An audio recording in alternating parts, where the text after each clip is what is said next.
tu as dit, Non, quand non, j'ai non. dit que mon chien, ma chienne Lucie aurait pu Non. être ton prof de natation, mais C'est vrai en plus. voilà, c'était une plaisanterie parce qu'aujourd'hui, on va aussi en plaisanter de tout ça. C'est ce qui est important. Donc, est-ce que tu aurais pu aller plus loin? Ouais, clairement, j'aurais pu aller plus loin parce que pour moi, le plus dur était fait. Le plus dur, c'était vraiment le début et de Ouais, survivre au premier conseil. ouais, Donc, j'avais réussi à m'en sortir. J'avais même réussi à prendre le contrôle un peu des événements et des choses. Malheureusement, après, voilà, tout s'est un peu retourné contre moi à partir des ouais, ambassadeurs. Mais même aux ambassadeurs, j'avais réussi à obtenir un sursis. On en reparlera tout à l'heure avec ma ouais. famille, tout ça. Et en plus, ce sursis il me permettait de gagner du temps pour m'infiltrer chez les jaunes et pour forcément trouver Et des failles. j'adore tes expressions pour m'infiltrer chez les jaunes. Je t'imagine déjà en pleine infiltration.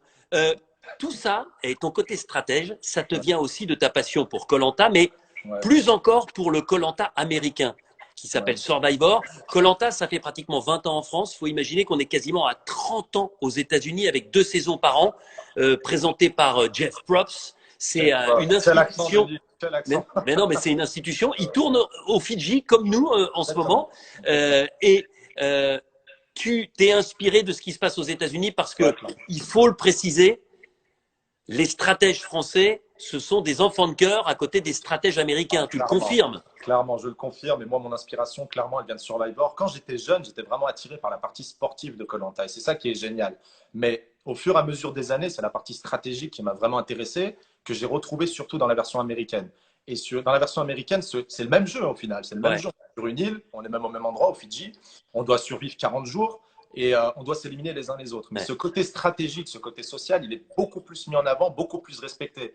Et Tu moi, sais en comment fait, il dit Jeff Probst à la fin du teaser, comme moi je fais à la fin, il n'en restera qu'un, il fait 40 contestants, only one one survivor. survivor. Only one Ouais, ouais, survivor. ouais, clairement. Ouais, ouais, il le fait. Tu le fais super bien aussi, hein. Mais clairement, c'est ça la règle. Et moi, je me suis contenté de respecter cette règle-là, à C'est savoir. quoi la stratégie la plus folle que tu aies vue aux États-Unis? Un truc incroyable qui a permis de dynamiter le jeu.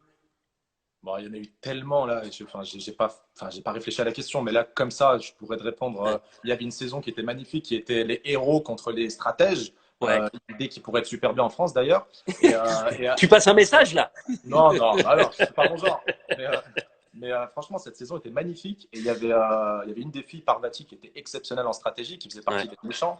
Et elle avait réussi à trouver 2 colliers d'immunité qu'elle a donné à. Elle les a pas joués pour elle. Elle en a donné un à son allié numéro un, qui était visé, un Ouais. autre à une deuxième personne. Et ces 2 personnes-là étaient visées. Et c'était magnifique parce que non seulement elle avait joué ces 2 colliers correctement, et en plus, elle avait réussi à tourner un vote d'une personne Ouais. pour que son alliance renverse le pouvoir. C'est ça qui Ouais. était génial. Et moi, c'est ce que j'aime dans Survivor. C'est ce côté spectaculaire Ouais. où les retournements de situation sont vraiment magnifiques.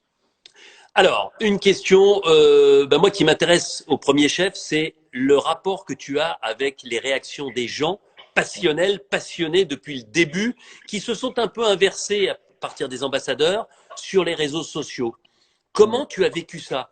Parce que je le répète, hein, il y a eu des réactions qui étaient xénophobes, il y a des réactions racistes, il y a des réactions insultantes. Celles-là, on va les oublier, hein, souvent sous couvert d'anonymat.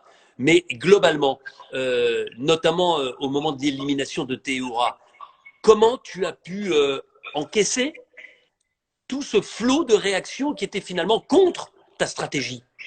Bah écoute, Denis, j'ai fait avec, j'ai pas le choix en fait. Je me suis fait critiquer. Moi, la critique, ça me dérange pas, Denis, encore une fois. La Ouais, critique, le fait de pas respecter mon jeu, le fait de pas adopter ma vision des choses, je le respecte à 1000%. J'ai aucun problème avec ça. Après, ouais. là, le problème, c'est que c'était un déferlement. C'est tombé dans les insultes, dans la haine, dans le boycott des entreprises, etc., dans les menaces de mort. Et ça, c'était un petit peu compliqué. Maintenant, Ça s'est tempéré, hein, on est d'accord. Hein. ouais, Il y a ouais, eu clairement, clairement, ça s'est une inversé. inversion et aujourd'hui, il y a quand même plus de gens qui sont plus mesurés et qui ont, Ah même ouais. pour certains d'entre eux, et une importante partie, compris ta stratégie. Ouais, ouais, clairement, ça s'est inversé avec le temps. Les gens ont commencé à comprendre que je jouais avec mes armes et que je faisais ce que je pouvais avec mes armes à moi. Et qu'au final, j'étais honnête, transparent et que Hum. j'expliquais les choses. Je me suis caché derrière personne. J'ai expliqué les choses. En fait, j'étais fidèle à moi-même, fidèle aux stratégies que je menais. Et j'ai pas menti, en fait, concrètement. Donc voilà, ça s'est inversé Ah, heureusement. alors là, je suis super content. Je suis super content, tu sais, d'un message. Il y a un message qui me fait Dis-moi. très plaisir. Dis-moi. C'est De qui? C'est qui? Allô? Delphine qui nous écoute. Ouais. Delphine qui nous écoute. Ouais, tu m'entends là? Ouais, ouais, je t'entends. Ouais. Ouais, Delphine, elle nous écoute et elle dit bonsoir Denis et bonsoir Ahmad. Sachant que vous ne vous parlez pas, vous ne vous parlez plus. C'est peut-être Ouais. aujourd'hui qu'il va y avoir une main tendue, mais on en reparlera. Mais en tout cas, on Bonsoir. embrasse Delphine, Ouais, bonsoir. éliminée au moment des ambassadeurs et on la retrouvera, Delphine. Je l'inviterai.